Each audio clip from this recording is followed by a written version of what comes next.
Assalamualaikum warahmatullahi wabarakatuh. Jumpa lagi dengan channel saya, Sari Hayati. Baiklah, materi hari ini yaitu mengenai menganalisis pasar konsumen. Sebelumnya silahkan kalian like, share, dan subscribe video ini agar kalian tidak ketinggalan video-video saya berikutnya. Oke, kita lanjutkan. Pemasaran yang berhasil mengharuskan perusahaan berhubungan penuh dengan pelanggan. Memahami pelanggan, memperoleh pandangan 360 derajat tentang kehidupan sehari-hari mereka dan perubahan yang terjadi sepanjang hidup mereka.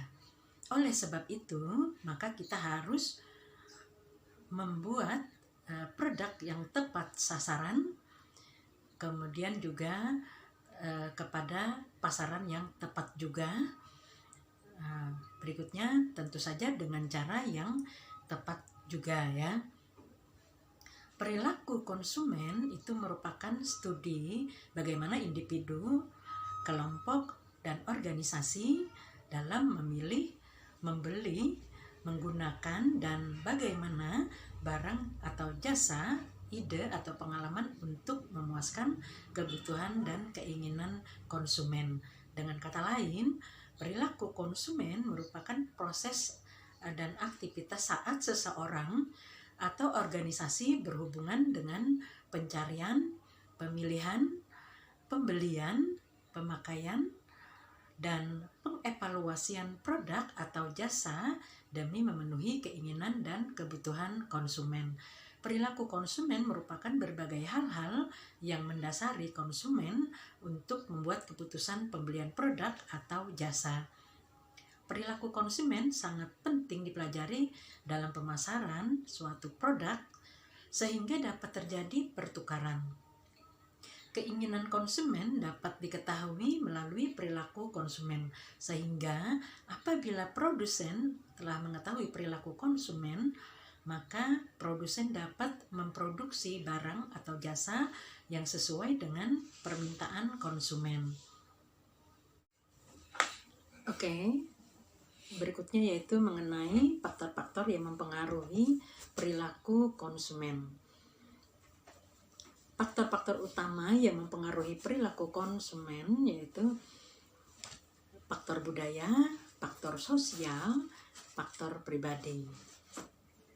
Baiklah, kita akan jelaskan satu persatu ya. Yang pertama yaitu faktor budaya. Faktor kebudayaan itu mempunyai pengaruh yang paling luas dan mendalam terhadap perilaku konsumen. Pemasar harus memahami peran yang dimainkan oleh kultur, subkultur, dan kelas sosial pembeli. Sehingga faktor budaya ini termasuk di dalamnya adalah kelas budaya, subbudaya, dan sosial. Yang kedua yaitu faktor sosial. Perilaku seorang konsumen yang dipengaruhi oleh faktor-faktor sosial seperti perilaku kelompok acuan atau kelompok referensi, keluarga, serta peran dan status sosial dari konsumen. Kemudian yang ketiga yaitu faktor pribadi. Keputusan seorang pembeli juga dipengaruhi oleh karakteristik pribadi, yaitu usia pembeli, kemudian tahap siklus hidup si pembeli, dan juga pekerjaannya, kondisi ekonominya, gaya. Berikutnya mengenai motivasi ya. Menurut Maslow di sini mengatakan bahwa motivasi merupakan perilaku yang diarahkan pada tujuan. Lalu motivasi manusia bisa diarahkan untuk tujuan tertentu bagi seorang konsumen, sehingga dia dapat mengetahui kebutuhannya. Teori Maslow ini terdiri dari kebutuhan manusia sesuai dengan skala prioritas. Menurut Maslow, jika kebutuhan dasar terpenuhi, maka seseorang dengan sendirinya akan berusaha untuk memenuhi kebutuhannya. Maslow juga berpendapat bahwa kebutuhan konsumsi sebagai kekuatan pendorong di dalam perilaku seseorang. Teori ini biasanya digunakan oleh manajemen sebagai hal yang harus diketahui oleh para pelaku manajemen. Yang paling utama harus diketahui oleh pimpinan organisasi. Karena dengan memahami teori ini, maka pimpinan seharusnya mampu mengarahkan sumber daya manusia menjadi lebih baik dan optimal. Karena merupakan klasifikasi kebutuhan manusia seperti yang tampak di layar. Kebutuhan psikologis merupakan kebutuhan dasar seseorang yang meliputi makanan, pakaian, tempat tinggal, udara, air, dan laut, dan sebagainya. Kebutuhan ini berhubungan dengan kelangsungan hidup dan kehidupan manusia. Tanpa memenuhi kebutuhan ini, maka seseorang akan kesulitan untuk bertahan hidup. Pada tingkatan berikutnya, kebutuhan keselamatan. Kebutuhan ini juga penting bagi manusia. Semua orang tentu menginginkan keselamatan kerja, perlindungan dari bahaya, kemudian properti dan lain-lain. Biasanya kebutuhan ini akan muncul setelah kebutuhan psikologis terpenuhi. Berikutnya kebutuhan sosial. Kebutuhan sosial ini muncul dari manusia yang merupakan makhluk sosial sehingga rutin berinteraksi dengan makhluk sosial lainnya. Kebutuhan ini menjadi penting karena manusia pada hakikatnya itu tidak bisa hidup sendiri. Manusia perlu orang lain sebagai bentuk interaksi sosial. Nah, kebutuhan penghargaan. Pada kebutuhan penghargaan ini berhubungan dengan keinginan untuk menghargai diri sendiri, pengakuan dan rasa aman bagi orang lain. Sebagai manusia, sebagai makhluk sosial, maka seseorang akan merasa bahwa dirinya ingin dihargai oleh orang lain. Seseorang ingin merasa dibutuhkan oleh orang lain dan ingin orang lain melihat dirinya sebagai seseorang yang spesial. Kebutuhan aktualisasi diri ini adalah kebutuhan manusia yang merupakan kebutuhan yang biasanya ditemukan kepada orang atau konsumen. Kebutuhan ini mencakup untuk pelayanan sosial ataupun komunikasi. Dengan cara aktualisasi ini, seseorang dianggap sudah lebih dihargai lagi. Seseorang akan melakukan pelayanan bagi orang lain sehingga menjadikan dirinya bermakna lebih bagi orang lain. Persepsi merupakan proses di mana kita memilih, mengatur, menerjemahkan masukan informasi untuk menciptakan gambaran dunia yang berarti. Persepsi merupakan bagaimana kita memandang dunia. Kemudian juga persepsi lebih penting daripada realitas, karena persepsi yang akan mempengaruhi perilaku aktual konsumen. Terdiri dari atensi selektif, yaitu proses menyortir sebagian besar rangsangan. Kemudian distori selektif, kecenderungan yang menerjemahkan informasi agar sesuai dengan konsepsi awal konsumen. Retensi seleksi di sini mengingat poin baik dari produk yang disukai dan merupakan poin dari produk pesaing. Persepsi bawah sadar, yaitu merupakan persepsi yang berada di bawah kesadaran si konsumen. Pembelajaran merupakan proses individu untuk memperoleh pengetahuan dan pengalaman pembelian dan pemakaian yang mereka terapkan pada perilaku yang akan datang. Pembelajaran berasal dari interaksi dorongan atau motivasi, rangsangan, pertanda, respon, dan penguatan.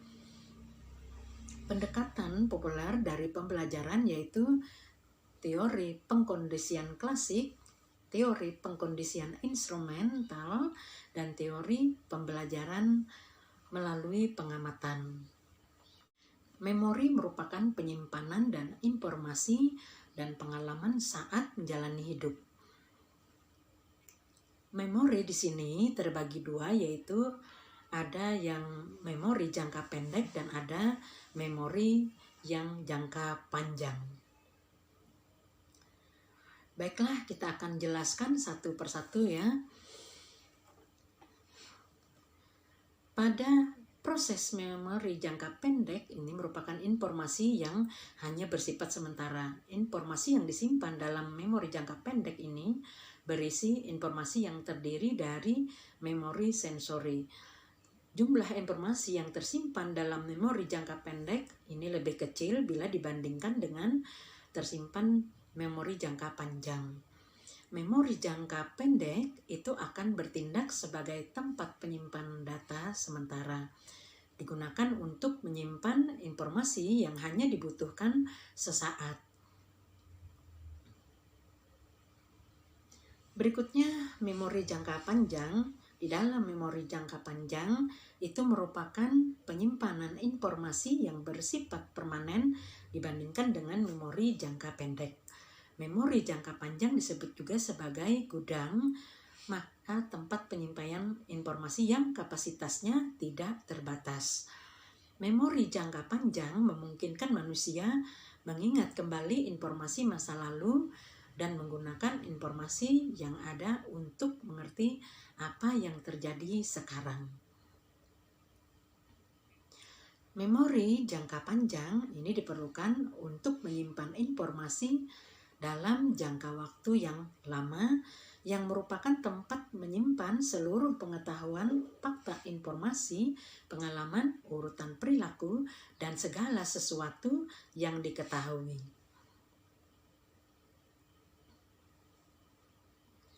Asosiasi merek itu terdiri dari semua pikiran, perasaan, persepsi, citra, pengalaman, kepercayaan, sikap, dan lain-lain yang berhubungan dengan merek dan noda merek.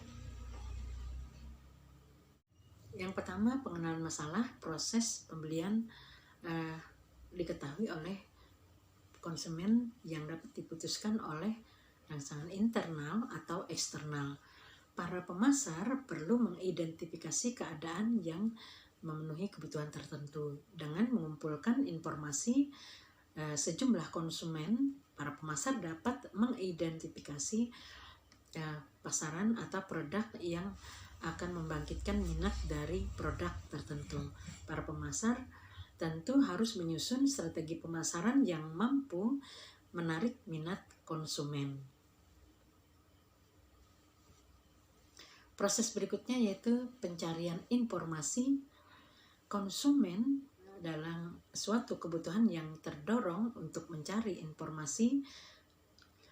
Yang perlu diperhatikan utama yaitu adalah sumber-sumber yang menjadi acuan konsumen dan pengaruh relatif dari sumber-sumber terhadap keputusan pembelian selanjutnya. Dalam tahap evaluasi, konsumen membentuk preferensi atas merek-merek yang ada di dalam kumpulan pilihan. Konsumen tersebut juga dapat membentuk niat untuk membeli merek yang paling disukai. Nah, di sini terdapat dua faktor yang berada di antara niat pembeli dan keputusan pembeli, yaitu yang pertama, sikap orang lain. Semakin gencar sikap negatif orang lain dan semakin dekat orang lain tersebut dengan konsumen, maka konsumen akan semakin mengubah niat pembeliannya. Keadaan ini sebaliknya juga berlaku. Yang kedua, faktor situasi yang tidak terantisipasi. Faktor ini dapat muncul dan mengubah niat pembeli. Hal ini terjadi mungkin karena konsumen itu kehilangan pekerjaan, beberapa pembelian lain yang lebih mendesak, atau pelayanan toko yang dapat mengurangi niat si pembeli. Sehingga sampai pada evaluasi alternatif, di mana proses evaluasi konsumen sebagai proses yang berorientasi kognitif, di mana di sini menganggap konsumen membentuk penilaian atas produk yang dengan sangat sadar dan rasional. Marketing stimulus merupakan salah satu paket pemasaran sebagai alat utama mempengaruhi konsumen. Akan tetapi terdapat stimulus lainnya yang akan dipertimbangkan oleh konsumen untuk membeli atau konsumsi sebuah produk atau jasa, yang terdiri dari keadaan ekonomi, teknologi, politik, dan juga budaya. Sehingga stimulus-stimulus ini berada di luar kendali pemasaran, dan pemasaran harus jeli melihat stimulus-stimulus tersebut. Demikian tadi penjelasan mengenai menganalisis pasar konsumen. Oke, jangan lupa like, share, dan subscribe video ini agar kalian tidak ketinggalan video-video saya berikutnya. Wassalamualaikum warahmatullahi wabarakatuh.